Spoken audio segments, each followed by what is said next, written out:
Okay, Glenn, let me know when you're ready. Go for Okay, I got a little gavel here. it. Okay. I am going to call to order the March 26th, 2020 meeting of the Milton School Committee.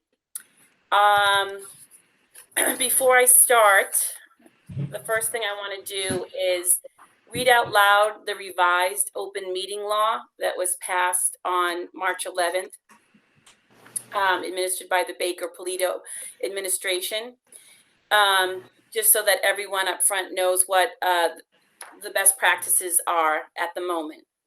So the Baker-Polito administration announced an emergency order temporarily modifying the state's open meeting law to allow state, quasi, and local governments to continue to carry out essential functions and operations during the ongoing COVID-19 outbreak. This emergency order suspends the requirement for public access to the physical location where a public meeting is taking place, provided there are other means of access available. This includes the use of a phone conference line for members of the public, social media, or other internet streaming services, online meeting services, or methods of access. Both the Federal Centers for Disease Control and Prevention and the Massachusetts Department of Public Health have advised residents to take extra measures to put distance between themselves and other people to further reduce the risk of being exposed to COVID-19. Additionally, the CDC and the DPH have advised high-risk individuals, including people over the age of 60, anyone with underlying health conditions or a weakened immune system, and pregnant women to avoid large gatherings. Additionally, the order relieves the requirement that a quorum of members be physically present at a public meeting. During this period, members may all participate by remote or virtual means.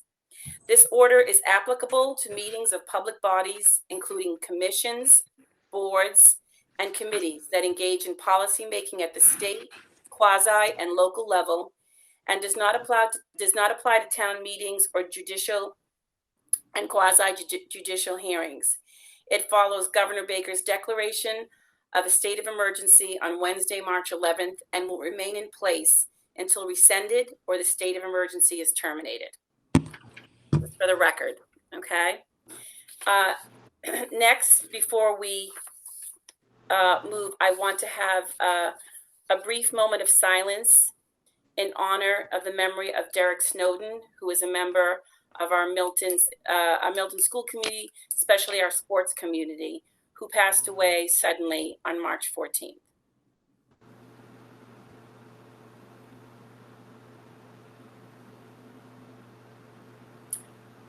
I also, before we move, just want to speak out some words from our athletic director, Ryan Madden, who gives a great depiction of who Derek was to our community.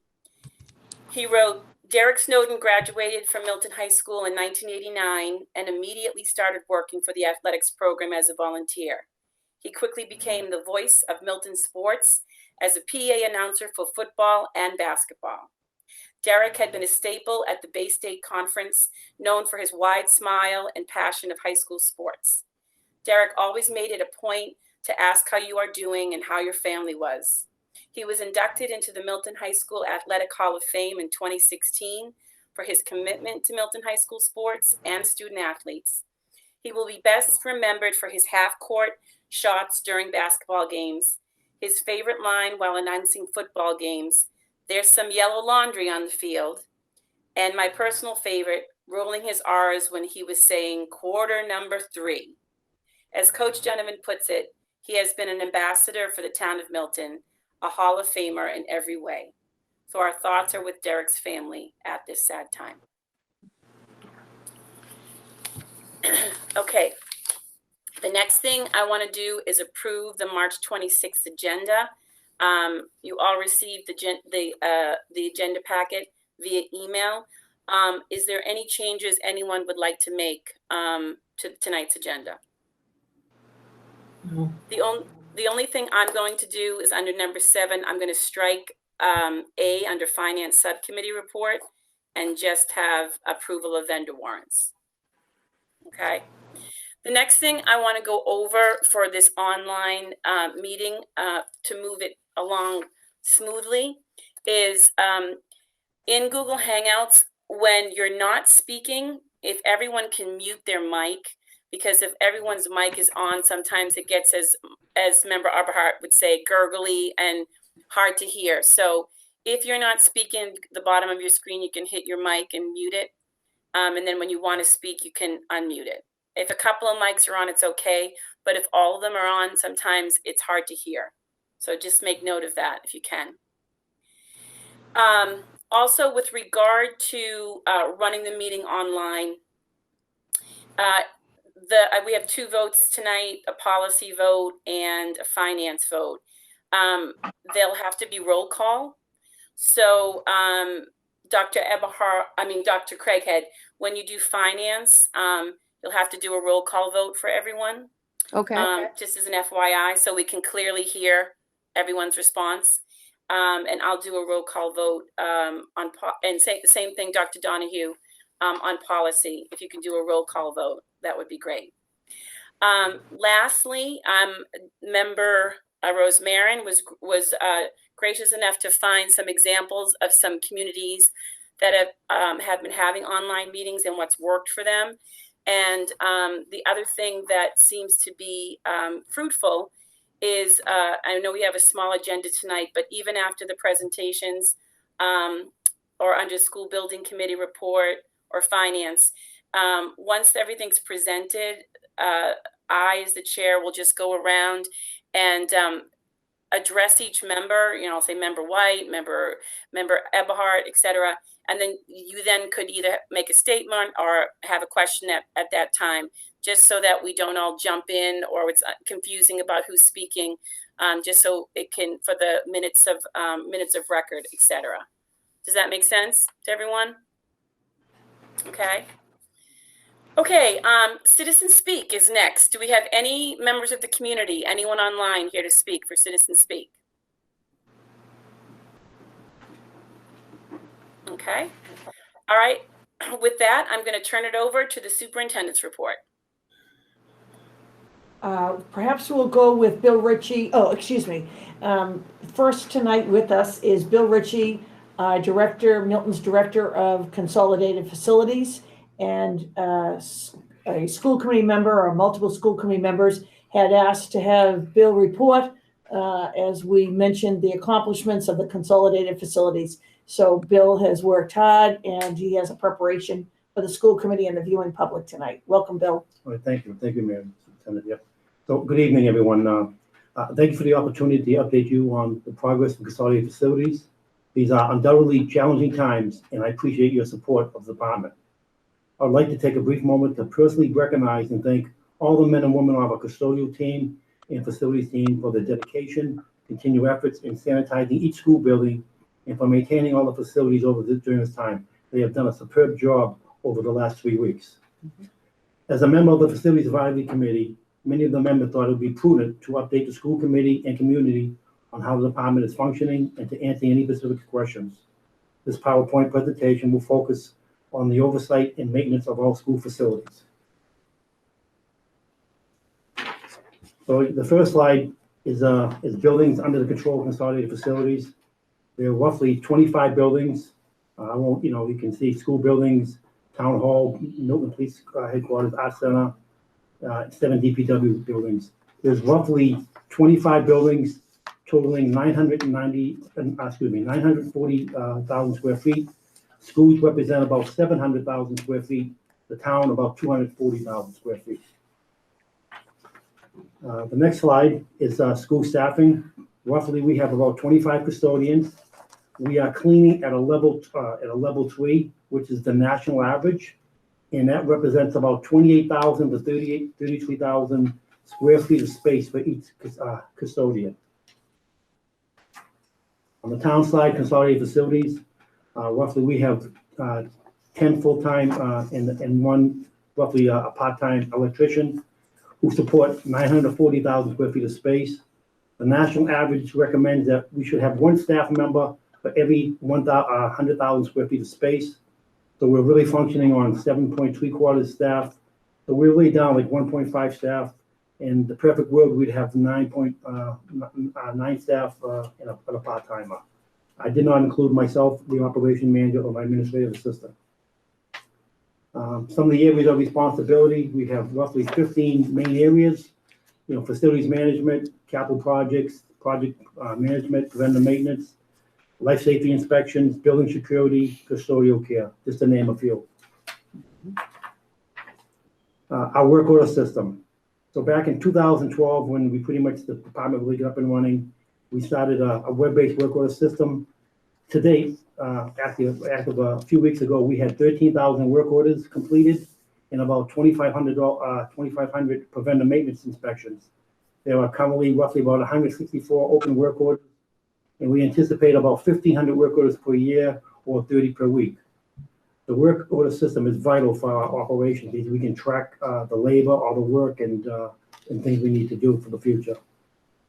The next slide kind of shows you what the work order system looks like when you can, department heads, the maintenance people, custodians, they can go in and request a work order. Some emergency, some are preventive maintenance, and that's how we track.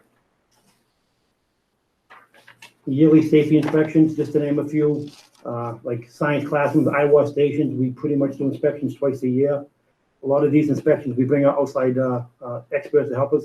The fire alarms, fire extinguishers, rooftop units, hot water systems, generators, wheelchair lifts, drinking water testing twice a year, and playground and safety equipment, just to name a few. The next slide represents completed projects this year. First, like we installed a new water fountain in the water filling station. We have installed 3 to date. I'd like to, over the next 2 or 3 years, maybe have one for every school. I think it's a great tool to have. Cunningham, we painted the entire exterior of the building. Collycott, we did some playground drainage repairs. The high school hot water heat exchange, it's like the 4th unit we did in-house. In the high school, we updated all the magnetic door hardware. And with a bunch of slides of the next, that's the water filling station at the Pierce Middle School. They cost about $5,400, so they're kind of expensive, and we use funding from the school department, and from the PTOs to kind of fund them. Mm-hmm. The next slide is the Cunningham painting. We painted the whole project. That was we started with this one right here, and then we ended up doing the whole building over the summer. We painted all the cupola, all the dormers, scraped and painted, so the building looks fairly nice, and we also did the roof over at the same time. The next one is the Collycott playground in front of the building. We had a lot of drainage issues. That playground would always flood out just because it's the way it's pitched. All the groundwater goes down, so we dug up all the drainage, put new drainage in, and keep our fingers crossed now that we solved the problem, hopefully.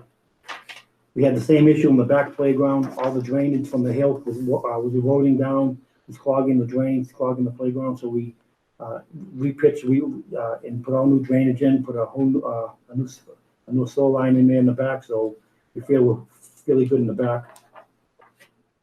Next slide shows you the size. That's a 700-gallon water tank. You can see the size of the tank versus the person, the maintenance worker there. And the next slide is the heat exchanger that we're replacing.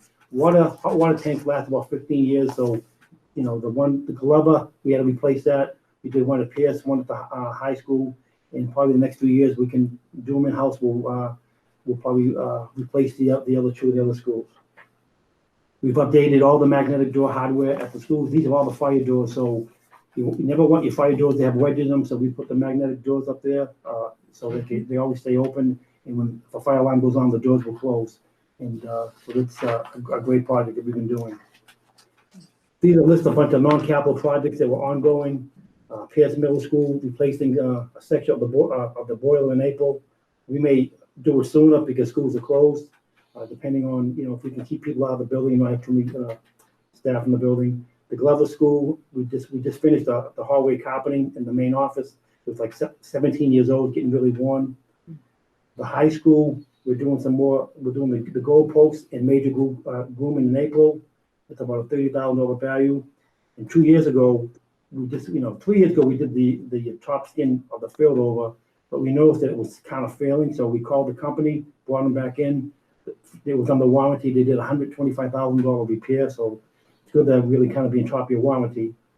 The high school roof, we just finished a $45,000 warranty repair because the high school roof, the warranty expires May 15, 2020. I wanted to make sure we were up and we can maintain that roof for the next 5 to 10 years. And then the district-wide, we're replacing about 400 new soap dispensers over the next 3 or 4 months. All dispensers are labor-free. The soap will be green certified and will be about 30% savings from the soap we have today. And that's, the next slide is the picture. So when I talked on that slide before, it was some of the structural blocks on the solar panels. All the outside blocks seem to be kind of deteriorating. So we were doing roof inspections. We called back the company. They actually own the solar panels. We just leased the roofs to them, and they're coming back over the next few months to kind of replace all the blocks that are ruined. The next one is a soap dispenser, and we kind of toured around like which one we use. Some people wanted the PAW. I thought the M was good because I'm going to use the M for Milton so I can do town billings also. So Milton would represent, it was like the best bang for the buck, Capital projects this year, we did a lot of projects. District-wide paving was the biggest. So every year I would go around and I try to pick the worst spots of all the paving. We probably have about $5 million worth of paving and sidewalks. So 150,000 does not go far, but I try to look at the worst spots and get them. The high school fire alarms, we completed that project this summer for 50,000. Right now we're replacing some tile at the lower hallway at the Pierce Middle School. The high school wood floor, we installed new transition metal panels between the wooden floor and the rubber cork floor. And then we did the major project was the Tucker roofing project over the summer. That was a real challenging project, and but we finally finished, and I put a 20-year warranty on that roof. And then that shows you a few pictures. That's the district-wide paving. That first slide. That's at the front of the high school. This next slide is district-wide in the back of Collycott and Cunningham. And that's the fire alarm upgrade. There's 2 slides for that. Shows you what we did for the fire alarms. And that's the hardwood woodware. That metal transit. We replaced all the metal, and we leveled off the floor, so it's a better transition. And that's the finished project with the floor all completed, and another called the Earthon. And then the last picture is the Tucker roofing replacement. That was in July. That project went well into November. It was a long process. I tried to save some money because I became the project manager, which I'll never do again. It was just, I had to be there every day. It was very difficult trying to run a department and try to be the project manager, but I'm glad I did it, and I learned a lot. But I learned the value that you really have to be there for almost 40 hours a week to manage the project. The next slide represents proposed capital projects to be determined at town meeting. I'm asking for another $200,000 for more district-wide paving. The auditorium lighting control panel is about a $100,000 project. District-wide roofing, there's still some roofing work to be done at Collycott, Cunningham, Glover. It's about $250,000 we're asking for. District-wide security improvements, $125,000. And 2-way radios, $120,000. We have analog radios right now, so we want to go to digital, and we also want to put antennas on all the buildings so we can speak from somebody from here to Pierce. Right now it's only in high school, but the one school at a time. So this would be a great value to us. And we need a new dump truck. That's a covered dump truck is like 2007, so it's pretty old and pretty beat. The next slide represents green communities, our grants. So in 2010, the town became a green community, and you have to maintain 20% of energy reduction for the town and school energy usage. So this past year, we received 2 other grants for the Tucker and the Collycott School. It was about $151,000 grant, $104,000 roughly from green communities, and $47,000 from Eversource. Over the last 9 years, the town has benefited from 5 green community grants and 16 utility grants, totaling $1.4 million. The ongoing yearly savings exceeds $150,000 per year. Going forward, it's interesting. We won so much money in Milton and a few other towns that are pretty good like this, that they're reducing our grants from $250,000 to $100,000 because all the new towns who have joined really can't compete with towns that have always got the grants. So I guess it's good news and bad news. I guess we're getting punished for being good, but there are other towns that really don't really benefit, but we've received a lot. I will still apply for grants every year at $100,000, and hopefully we'll continue to win them. And that, I just did one picture of the lighting project that we did in the hallway. All the lights in the hallway have dimmers on them, so we save a lot of money. In closing remarks, lastly, I want to thank my staff, department heads, and committees who work so closely with, who support consolidated facilities. Its mission that we can properly maintain all the facilities around town with a huge responsibility and well supporting team of others, it would be impossible. That's pretty much, a snapshot of what we do. I mean, there's many other things, but I didn't want to make it too long. So if you have any questions, I'd be glad to answer anything you have. I have a question. Sure, Member White. This could probably for Bill or the administration, given the fact that when we do resume school and there's going to be a focus on having the kids wash their hands using soap and the happy birthday or the 20-second rule, do we have enough soap dispensers and sinks and everything for our population, do you think? Yeah, so I think we have roughly about 430 sinks throughout the district. And then so we are finding out based on what took place, we have enough hand towels, but I'm not doing the soap. I'm actually doing that soap upgrade. That really had nothing to do with it. I was doing this prior because the soap that we use right now is commonly, it's going out of business, and I want to go to a green certified. So we'll be adding more soap dispensers in the areas that don't have soap, that have sinks. And then the areas that don't have sinks, that will use some type of hand sanitizer. But I think we'll prepare most school districts, because we have a lot of schools that have sinks inside the classrooms, which is huge. Right, thank you. Member Rose Marin. Yeah, thank you, Bill, for this wonderful presentation, for all you do for the schools and the whole town. I know from our work over at Cunningham Collicott School and the playground in the back that your efforts to deal with the drainage situation back there made a huge difference. It was really a mess there before, and the work that you did back there really helped. So one of the questions that has come up a number of times in our Facilities Advisory Committee is how, each year you have to pick which capital projects are going to receive priority, and that's obviously what's on your list. But I wonder how that compares, if you could talk about how that list compares with what are the recommended maintenance requirements for on our 20-year facilities maintenance plan.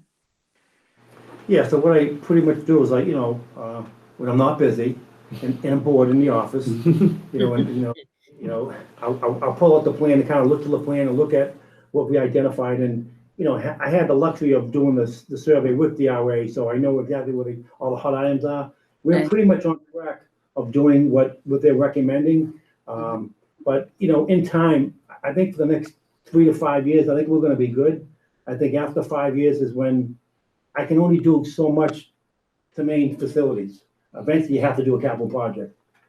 What scares me down the line is that, when a lot of rooftop units go at the same time, or a boiler goes, that's going to be the challenging part, because, we all compete for capital dollars, we don't have a rainy day fund. We can say in 5 years, we need $1 million for another roof, or, $500,000 for another boiler. So we just try to prioritize it.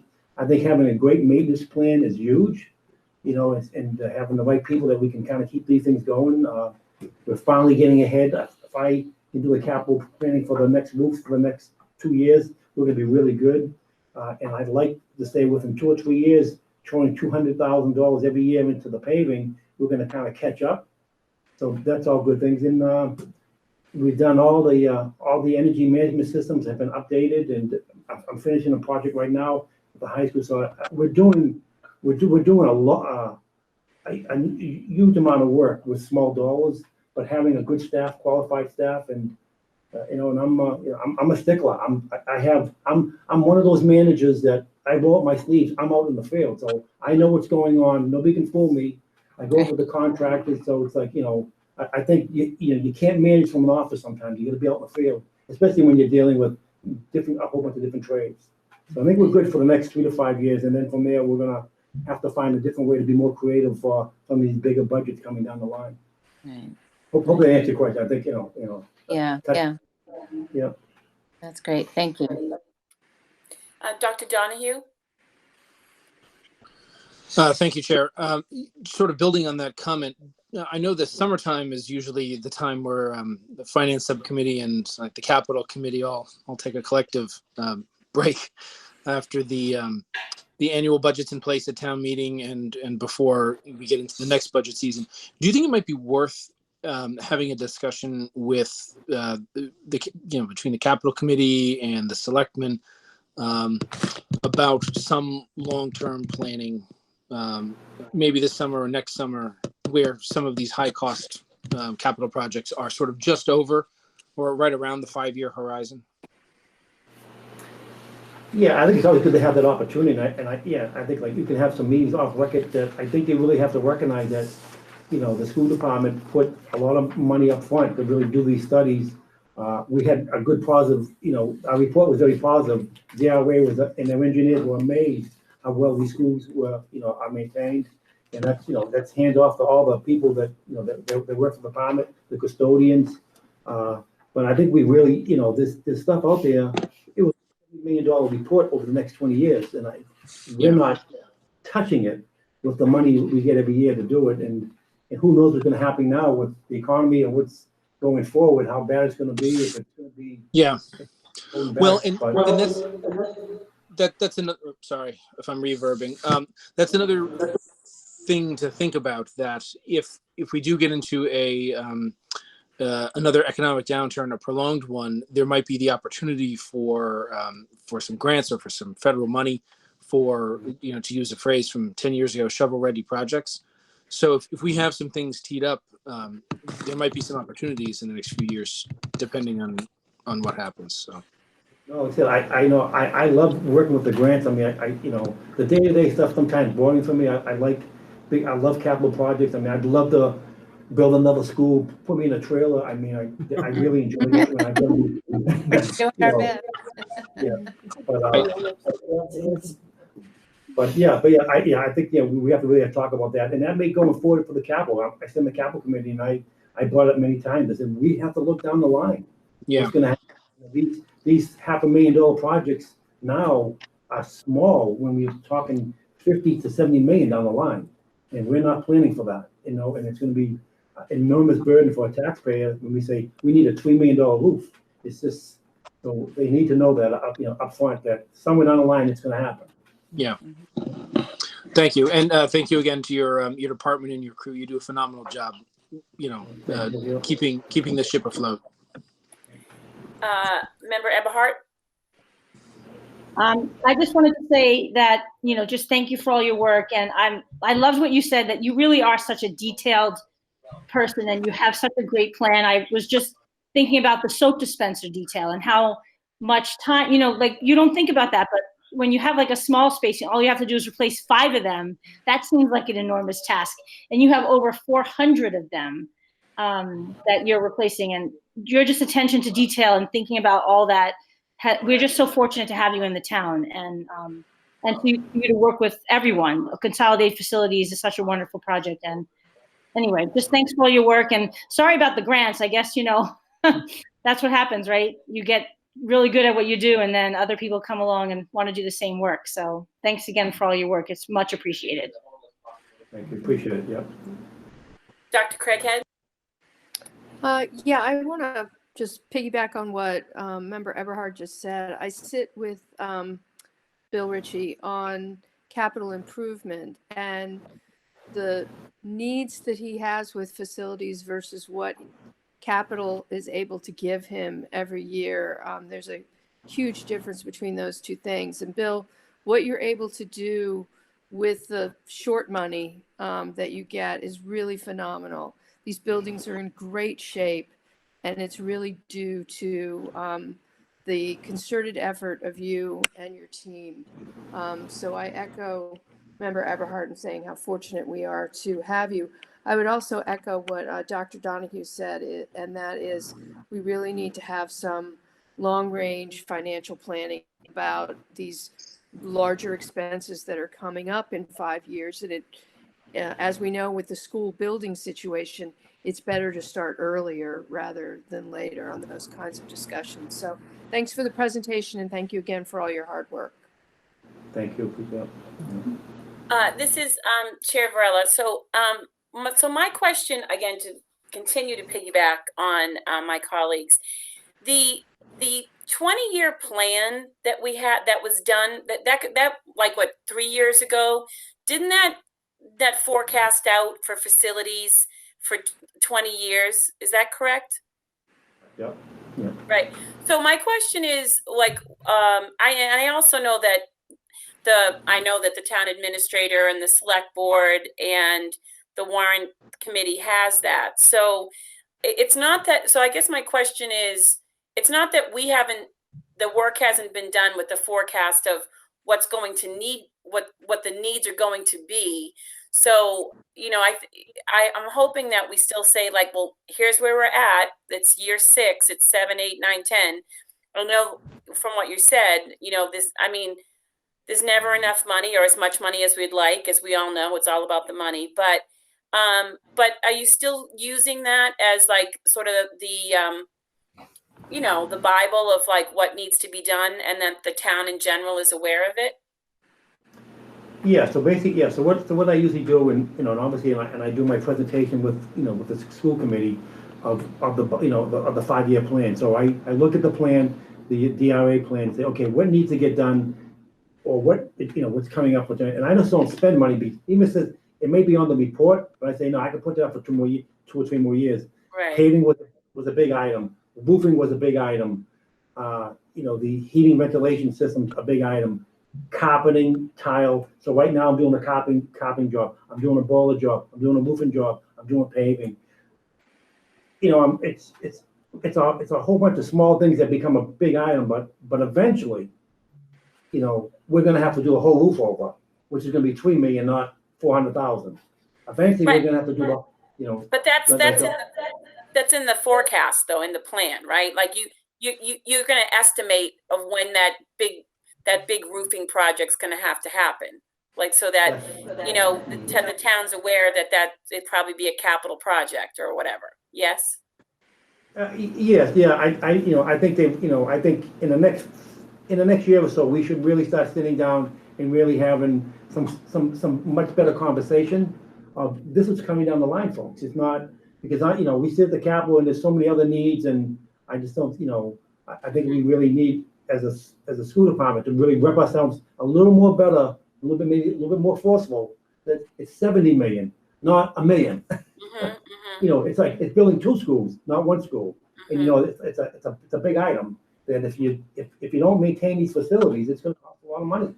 Right. But I think we do a good job. But I think we just have to prepare them. And that's and Tony's on our committee, on the advisory committee. He always says, "I'm scared about the big items when all the boilers go because they were built at the same time."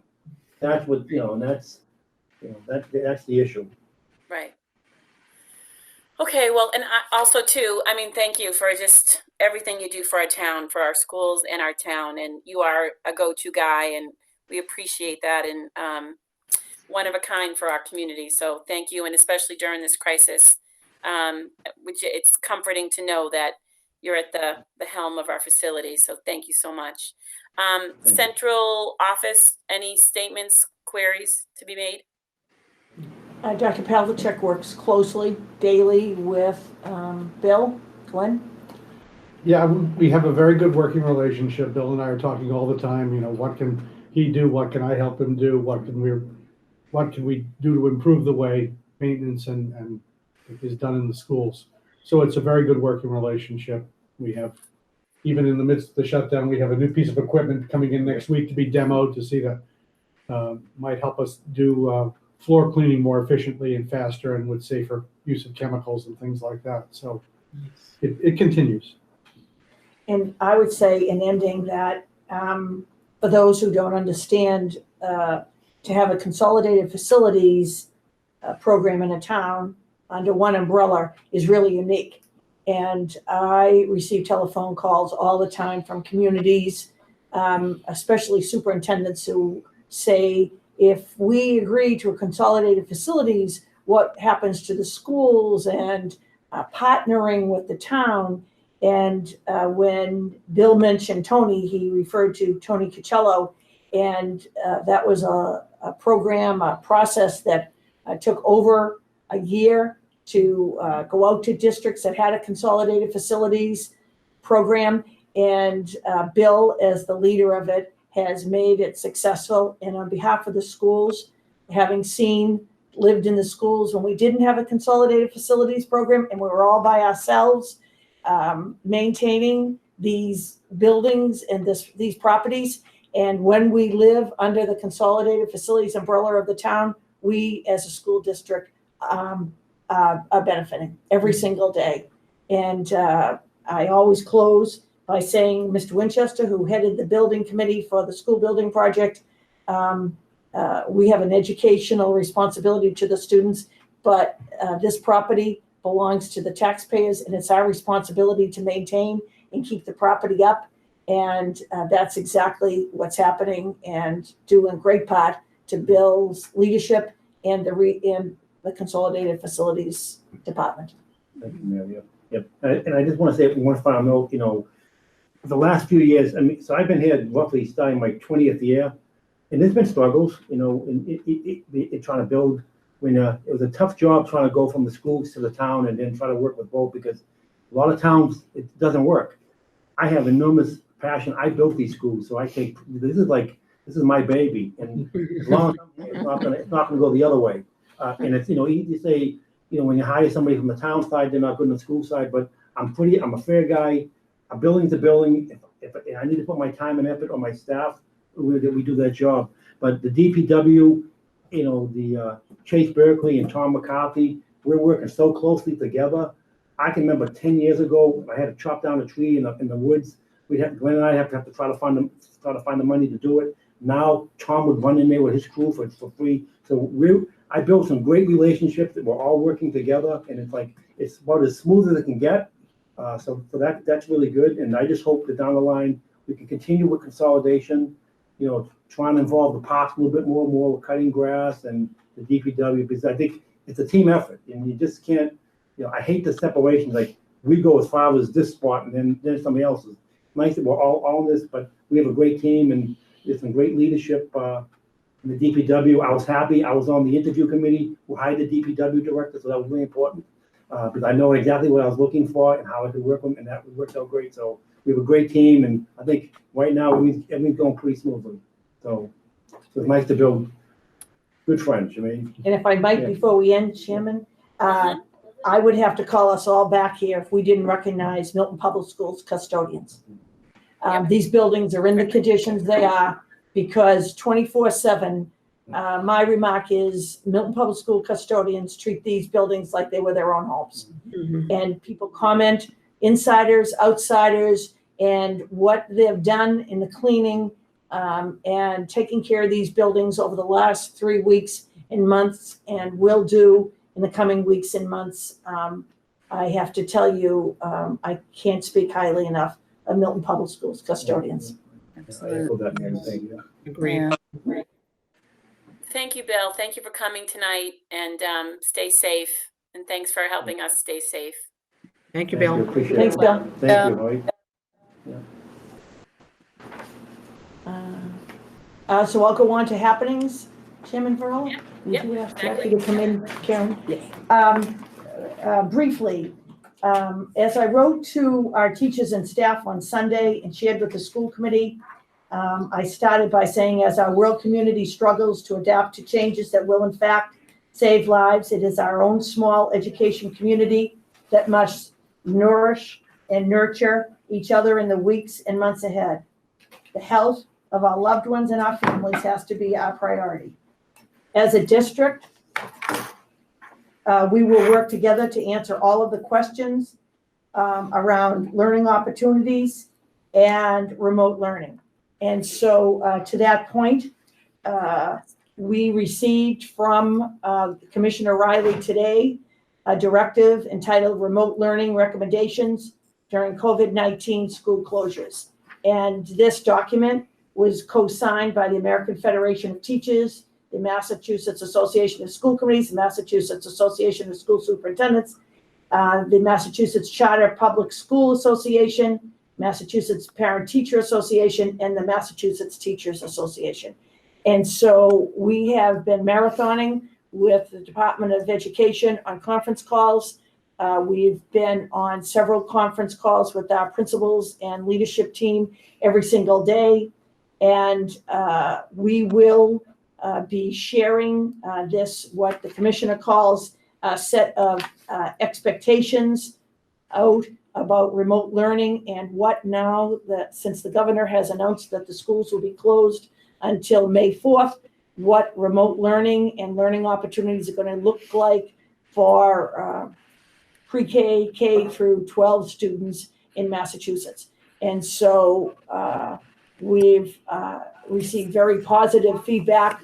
I want to speak to the Milton Public School teachers and how they have worked, work that none of them was trained to do.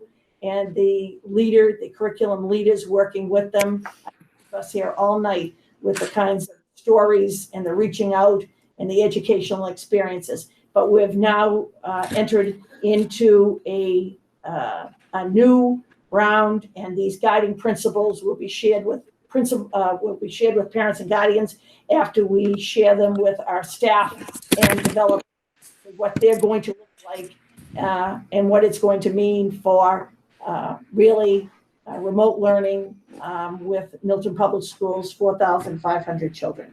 So moving right ahead, I want to tell the parents and guardians who are watching and the viewing public that central office is open every single day, and we can be reached by phone or email. We are communicating with staff, parents, and guardians at all times. We have on the website question and answers that are updated daily, and this information is changing daily. If any parent or guardian has a question, they should call 617-696-4808 or 4809, or email me directly, and I will answer their questions or reach the appropriate person to contact them. Our principals and teachers, I will tell you, have been in hourly and daily contact with our parents and guardians.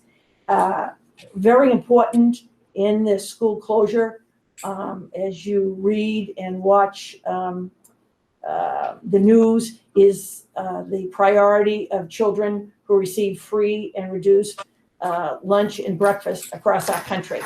And we are very fortunate in Milton Public Schools to have Jackie Morgan, as the head of our food program. And I asked Jackie to join us here tonight because this community of Milton and the school committee and the school district should be proud to have Jackie and her food service employees. When you hear the story of what they have put in place, the phrase that we use is food insecure individuals and families. Jackie, do you want to share our program? Sure. And definitely, you're growing the program every hour. We are. So it was so funny when Bill just ended, I could overhear him saying how things were so smooth. Well, things were so smooth until March 13th. And then we came up with a whole new way of trying to find our students and have them find us in the snow and the rain. It's been quite an interesting journey. We immediately, Superintendent Cuomo had such great insight right away. So we got right into plan of how we would help our students.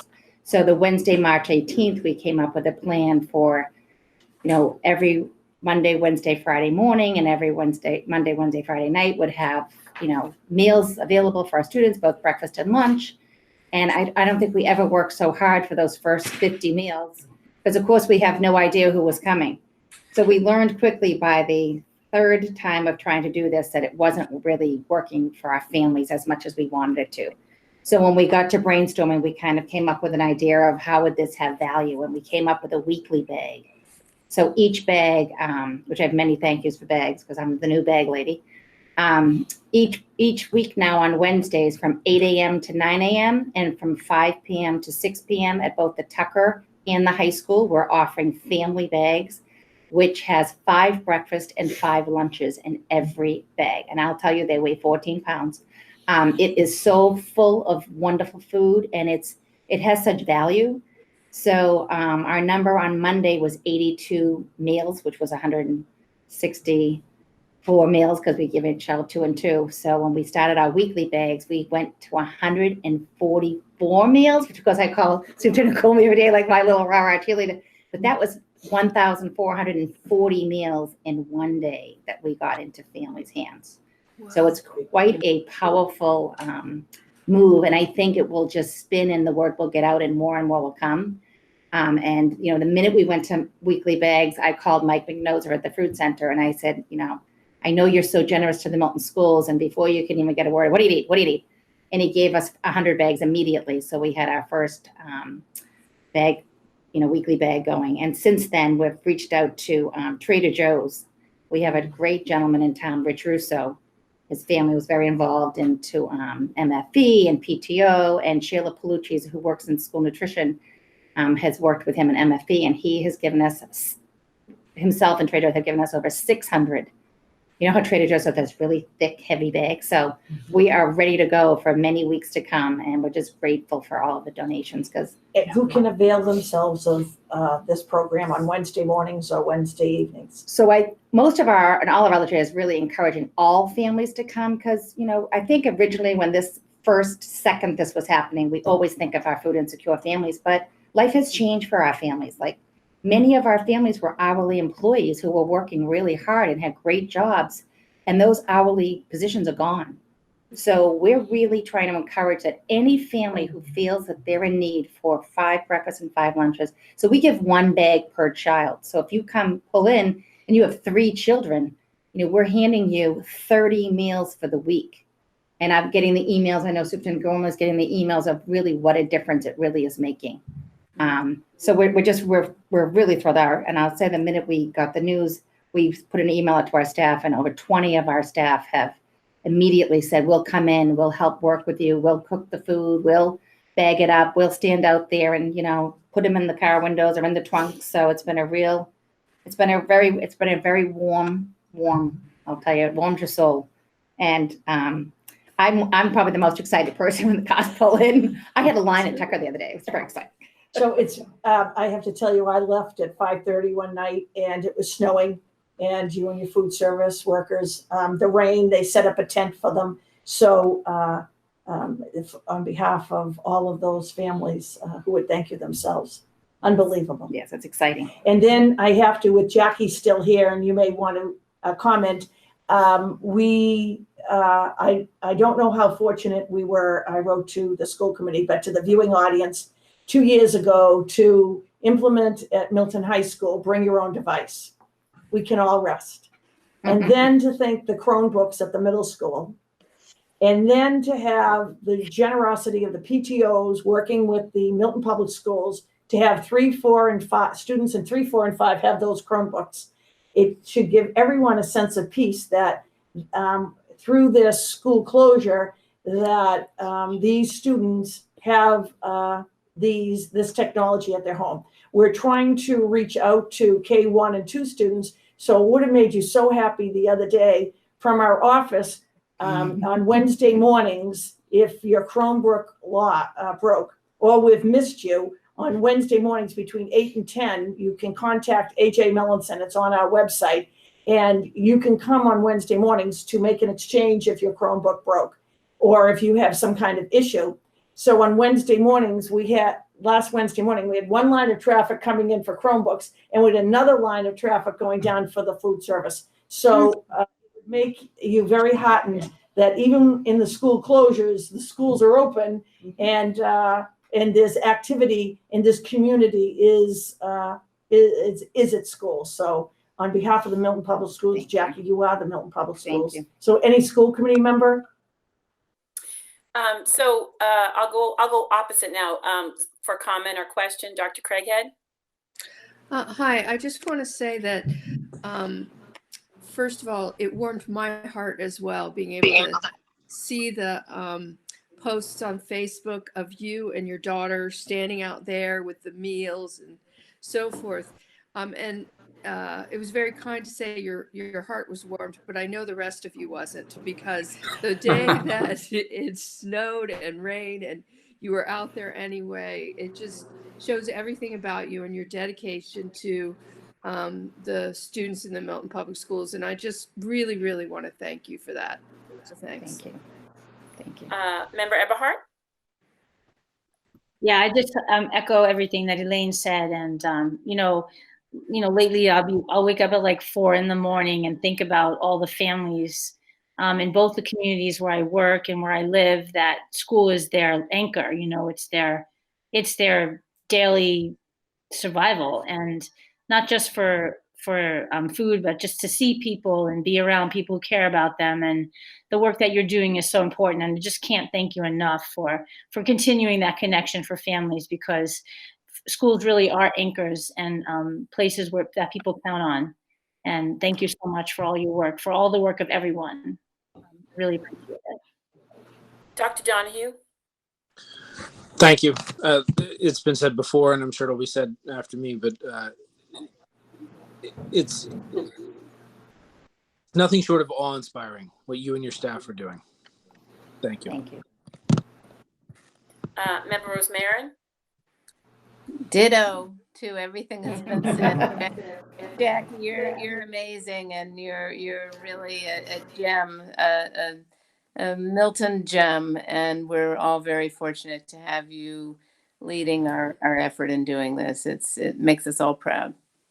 Thank you. Last but not least, Member White? Well, I know how amazing Jackie is firsthand, but Jackie, can you just share a little bit about the process to the decision you made to do this one day a week, two spots a day? Because I know in Dedham, where I work, they're still doing it daily, and I just think that's a lot for food service folks and exposure for the kids as well as the families. Can you share a little bit about your thinking about how you made the decision to go to the 1 day a week?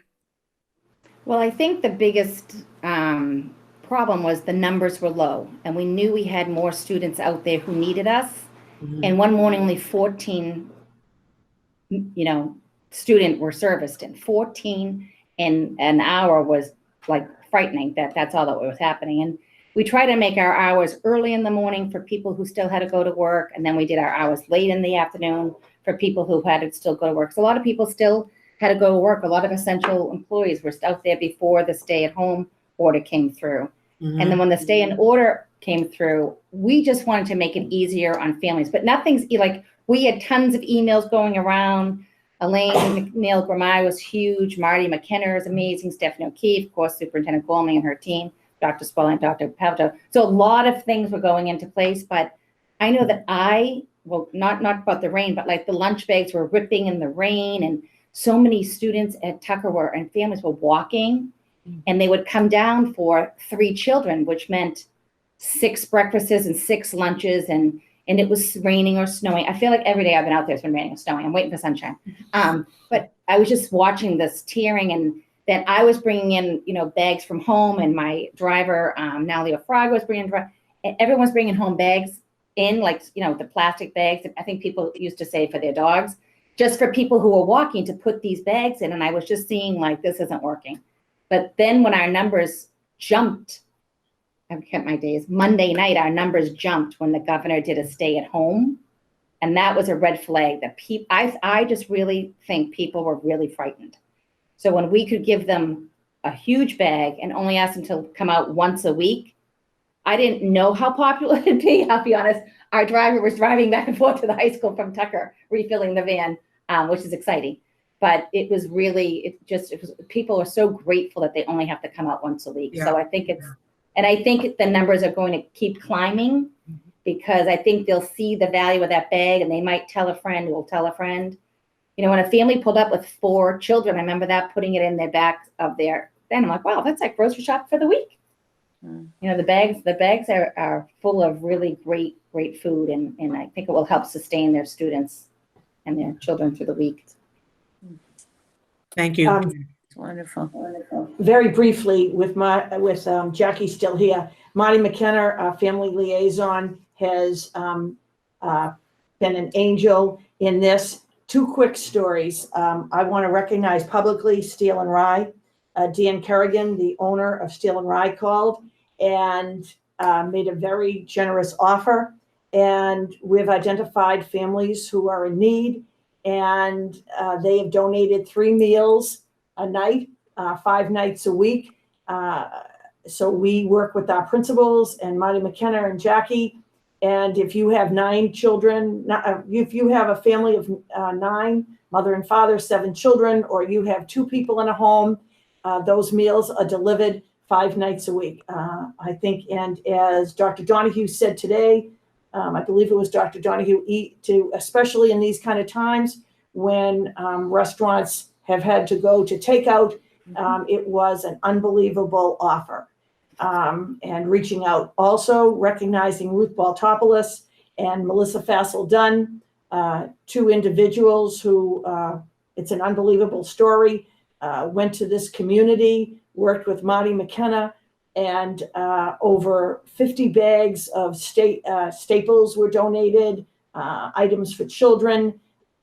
Ruth Baltopoulos in her home created those bags, and Marty worked with them, Marty McKenna, and those were delivered.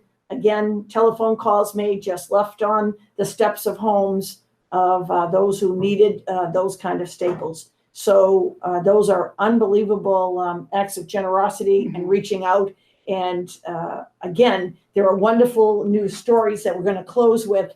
Even though the schools are closed, our students are still learning, having learning opportunities, and now through increased remote learning activities. But these kind of stories, as a small community, keep us all connected. And so if there are individuals out there who want to contact us, they can ring our office, reach out to us any way they want, and we will do the best to our ability to be able to help them. So very brief, Jackie, if you could just stay till the end. I'm going to ask Dr. Spalding to share a good news story, but very briefly, Charlene Roach wanted me to tell you, hopefully it makes your, brings a smile on your face. Last Friday, March 20th, was Rock Your Socks Day in the Milton Public Schools. Our students, through different vehicles, were asked to wear their fanciest socks and to support World Down Syndrome Day. And across Twitter, I saw teachers that I never thought owned really fancy socks, entire family of 6 showing their fancy socks, and to all those who participated. Again, not in school, but it brought us together. Ms. Spitz, a gifted Collie-Caught teacher, is having her children, her students, create small hearts and putting them across town as a sign of support for the healthcare workers and providers across this country. And 7th grader Lydia Turner won 2nd place in the Will McDonough Writing Contest. The New England Sports Museum released that exciting news, and she competed against 1,100 entries, and that's a huge, impressive accomplishment. Before I turn it over to Dr. Spalding, this afternoon, it is a little lonely in the schools, but with the children gone and the teachers, we looked out and we saw these Disney characters in the parking lot.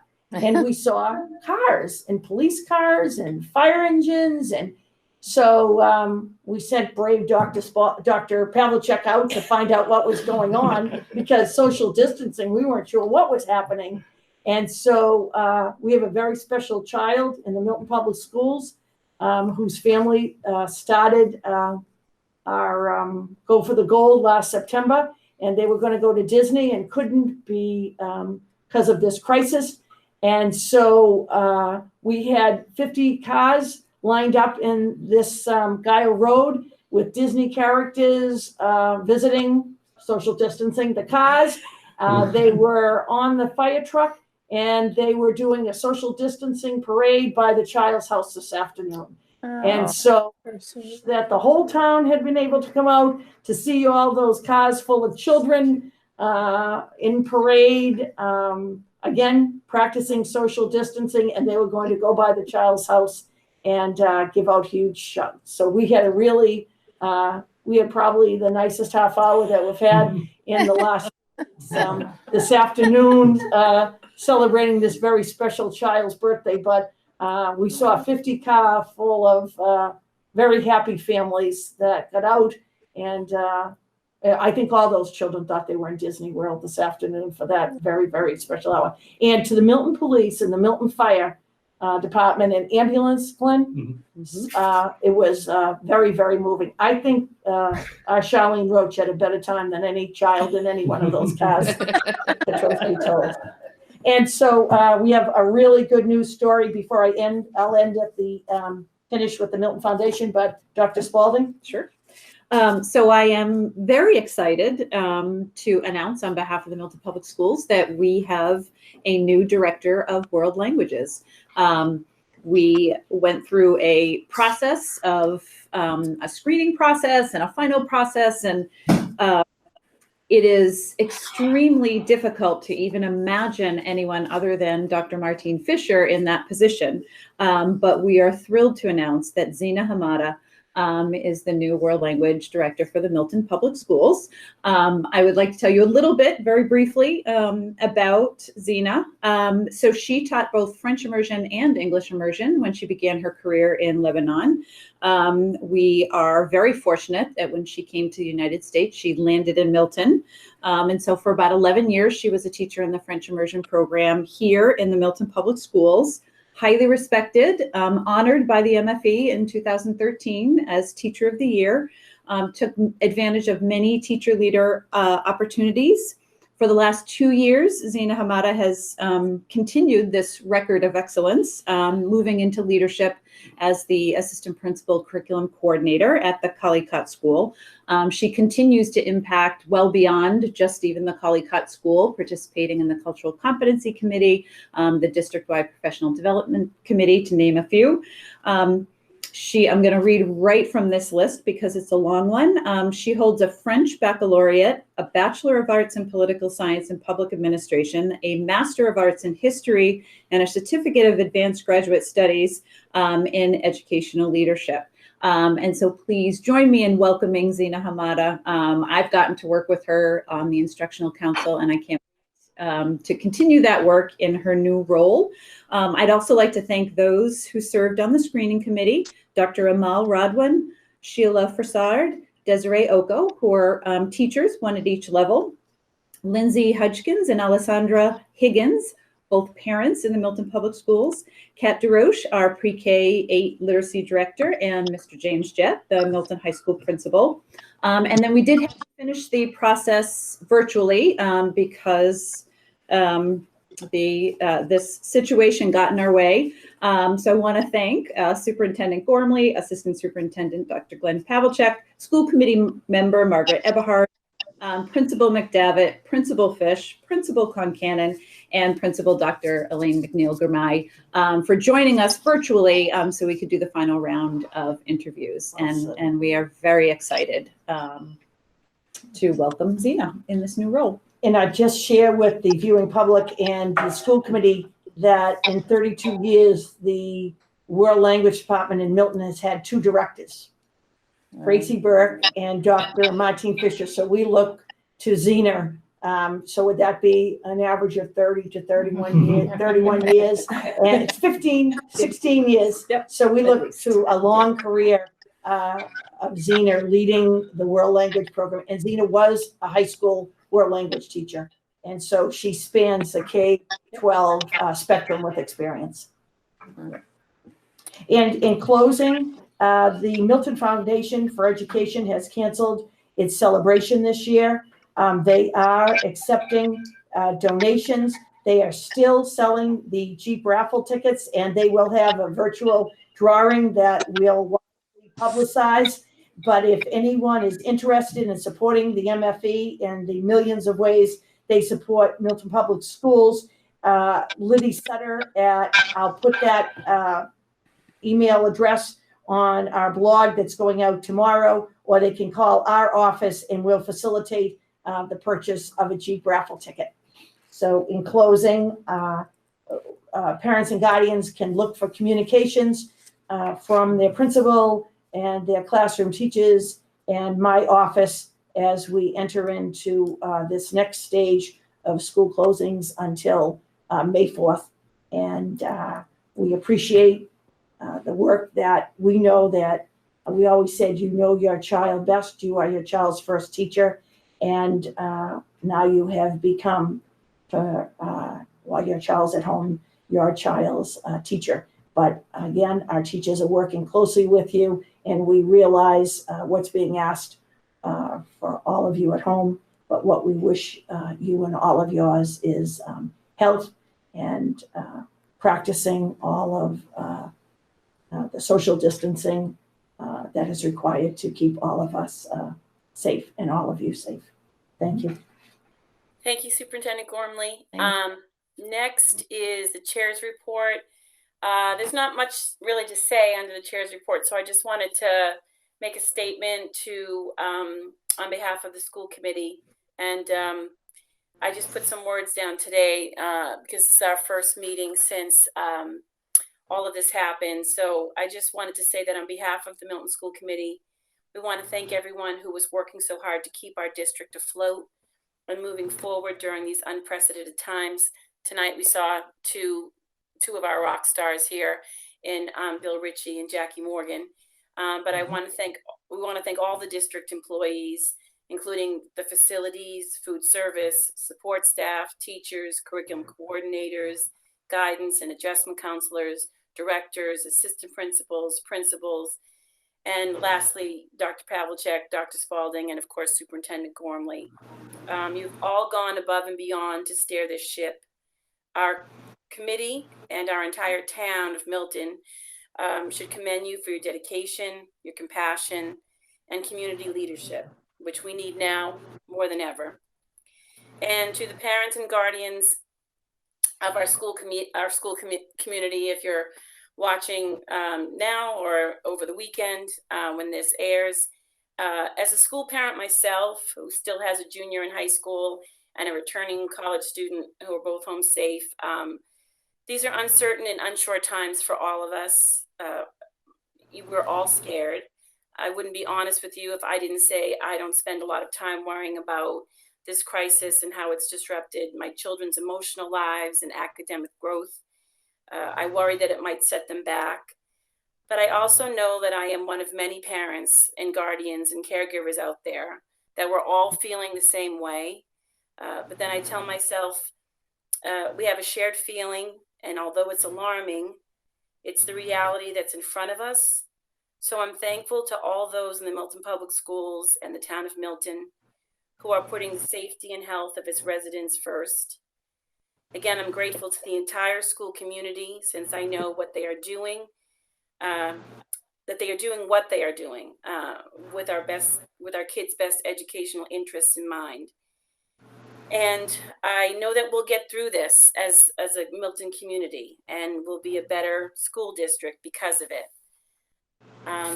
Lastly, on behalf of our school community, we're continuing to ask all parents and guardians for your continued support and partnership as we move through these uncharted waters. We look to lead with love and compassion for our community, one that we're very proud to be a part of. So with that, I'm going to change it over to Member Rosemarin to give us a little bit of an update on the school building committee. Thank you. The Massachusetts School Building Authority extended their deadline for the submission of statements of interest for their core program for 2020. From originally it was due April 8th, and now the new deadline is May 6th. We presented this statement of interest and took a vote on it at school committee back in late February, and we still have to go to the select board to get their approval, because approval by both is required for submission of this statement of interest. But we have rescheduled. We are planning to go back to the select board on April 22nd.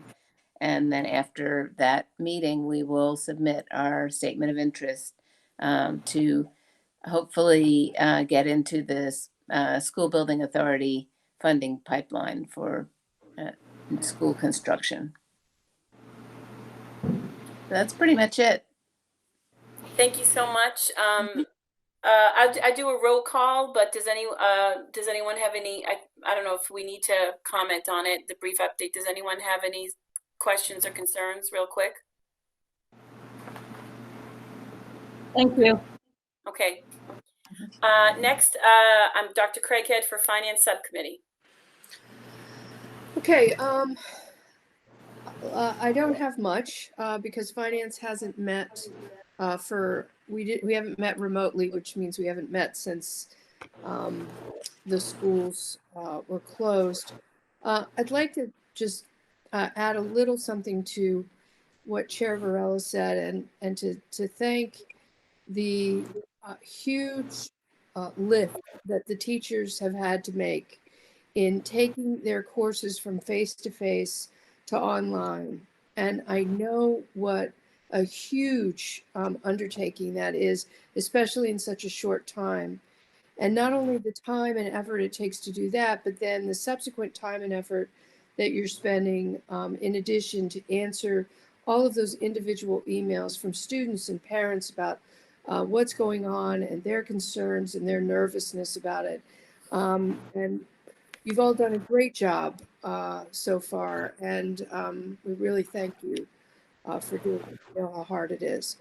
As for Finance Subcommittee, all I have is the approval of the vendor warrants, which will take a roll call vote.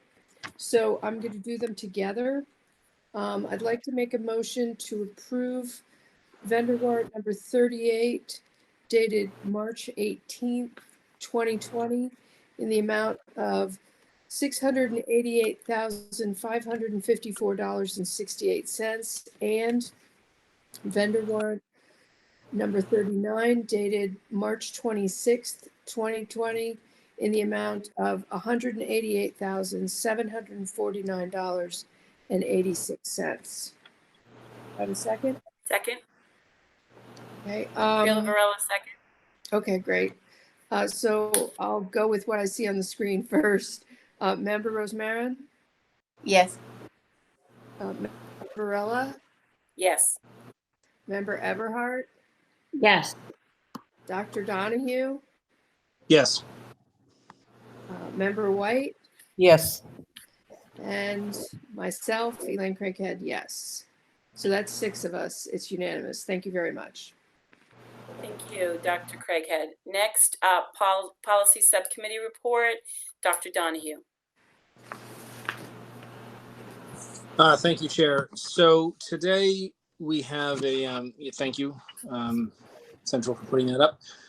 With the Chair and the Superintendent's indulgence, I'd like to move forward with the expedited policy approval process for our administrative guidelines and procedures for infectious disease control. And this is, I'm asking to move this forward rapidly because it's topical, but it's also a general document. The purpose of this document is to take information from a number of different sources and compile it together, so there's sort of a unified manual for how to proceed with various infectious agents that crop up in the school system, whether it's strep or flu or mumps or measles or lice or in this case COVID. And this will hopefully bring a degree of clarity and sort of a single point of reference for all of these various issues that we have dealt with, and according to the state guidelines, which are represented here, but it's all in one place. I think this was sent out electronically several weeks ago. There were some minimal changes in subcommittee. However, it has been voted out of, it's been recommended out of subcommittee earlier today. So, Chair Varela, I'll leave it in your hands if you would like to go around and inquire if members. Yep.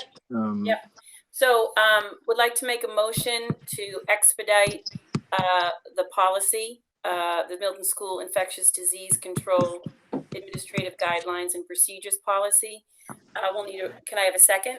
Second, Roll call vote. Member White, Yes. Member Rosemarin, yes, Dr. Donahue, Yes. Member Everhart, Yes. Dr. Craighead, yes. Member Varela, yes. It's unanimous. Wonderful. Thank you very much. So Thank you. what we're going to do is we'll obviously have this posted on our webpage where we have our updated policies. But I was in subcommittee today. We were talking about sort of the ramifications of this, and we're going to put together a sort of frequently asked questions and a set of hyperlinks. So when families find themselves involved in one of these issues, they can find the information that's germane quickly. And I'd like to thank our head nurse and Superintendent Gormley. I apologize at the moment. Her name escapes me. Kim Coughlin. Thank you, Kim Coughlin, Yep. for helping us put this together. And she did a tremendous amount of work putting this together and taking information from a number of different sort of widely spread sources and places and putting it into a functional, readable document. So thank you. Thanks, May Dr. I, Oh, go ahead. I'm may sorry. I ask Yep. to Kim Coughlin, we would be remiss, Dr. Pavlicek just reminded me that we're finding heroes every day through this crisis. And I want to tell you, Kim Coughlin has been a hero for the Milton Public Schools. And she has really become part of our 3-member leadership team with us every day from day end to day beginning till the day end and through the evening. And so thank you, Dr. Donahue, for recognizing our head nurse, Kim Coughlin, and the work that she has been doing and will continue to do in the Milton Public Schools. We are very, very fortunate. Yes, we are. And I think it's also an excellent time to recognize her staff who volunteered to help screen patients and work with BID Milton in managing this process. As you said, we're finding heroes every day, and they are certainly among the ranks, along with our own Jackie Morgan and her staff. Okay, thank you so much. And I'm remiss. When I was mentioning everyone in the district, I think I included everyone but the nursing staff. And shame on me, who relied on that nursing staff more than, if anyone did, I did. So, and I appreciate them, and they are also unsung heroes of our district on a regular basis. Never mind now. So, thanks everyone for that. Next on the agenda, we need to approve the minutes of our March 4th, 2020 meeting. So I'd like to make a motion to approve those minutes. second, Can I have a second? Second, Okay. Roll call vote. Member White. Yes. Member Rosemarin. yes, Dr. Donahue. Yes. Member Eberhardt. Yes. Dr. Craighead. yes. Member Varela, yes, unanimous. Okay, old business. Don't think we have any. Citizens speak, topic response. No one was here.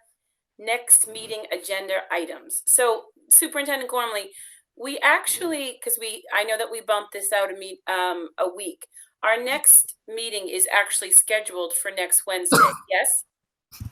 Yes, and that was going to be we should have discussed this before. That was going to be your public budget hearing for for next year's budget. And we wondered, since town meeting was pushed up, whether you wanted to wait to have that. We were going to discuss it with Dr. Craighead and you to push up that public budget hearing.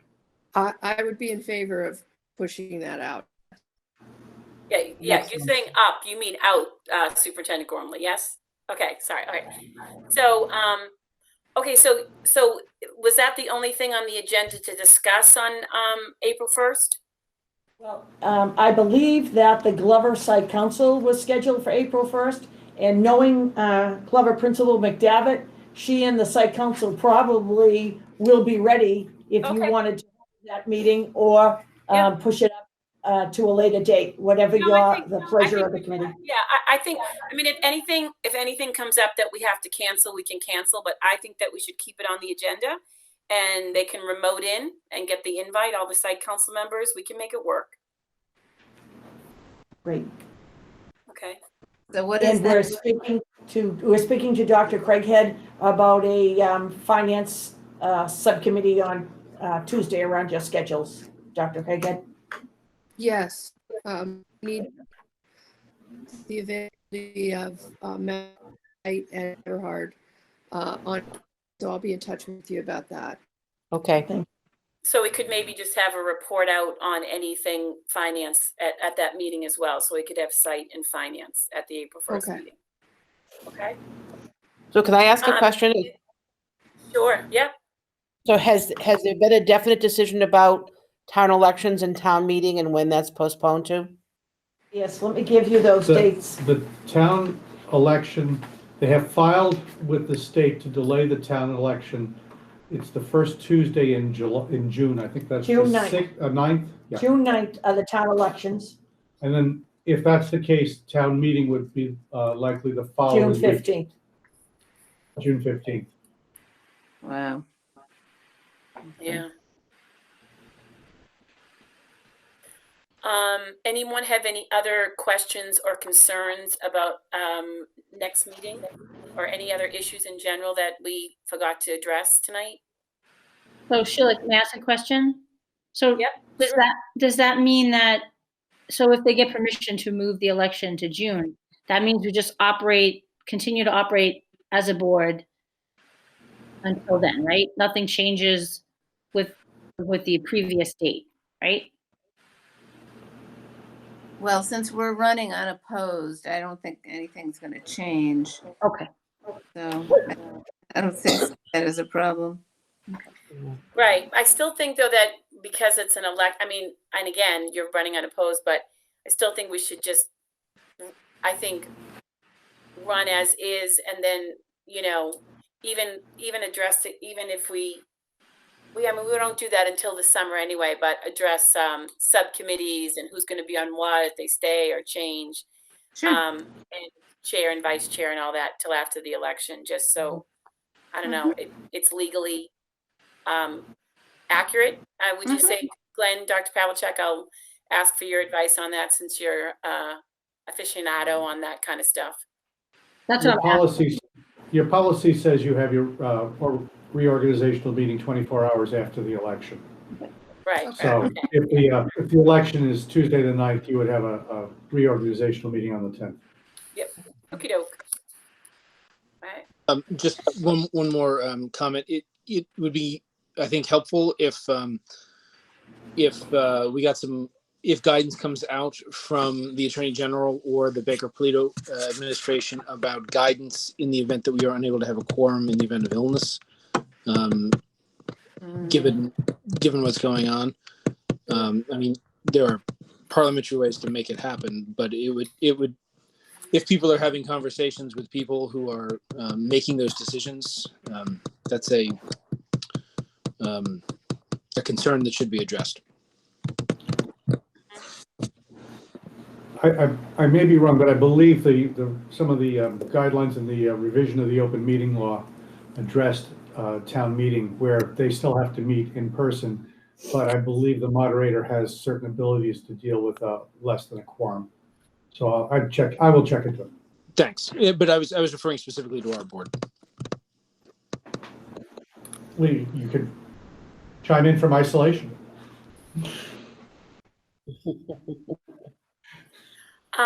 Okay, then, I am going to make a motion to end the meeting. Can I have a second for that? Second. Okay, and I'll just do a roll call. I'll do a roll call vote just to be in alliance with what we've been doing. So Member White, Yes. Rose Marin, Yes. Dr. Donahue, Yes. Member Eberhardt, Yes. Dr. Craighead, Yes. and Member Varela, yes. Thanks, everybody, for dialing in. Thank you, Glenn, Mary, Dr. Spalding, for investigating and putting our virtual meetings together, since we'll have to do this more than likely a couple of times. And let's all stay safe and well and strong. Okay. Thank you. Good night, All right. everyone. Thank you, everybody. Good night, everyone. Take care, all. Take care, Kevin. Good night, everyone. Night. Night. Thank you.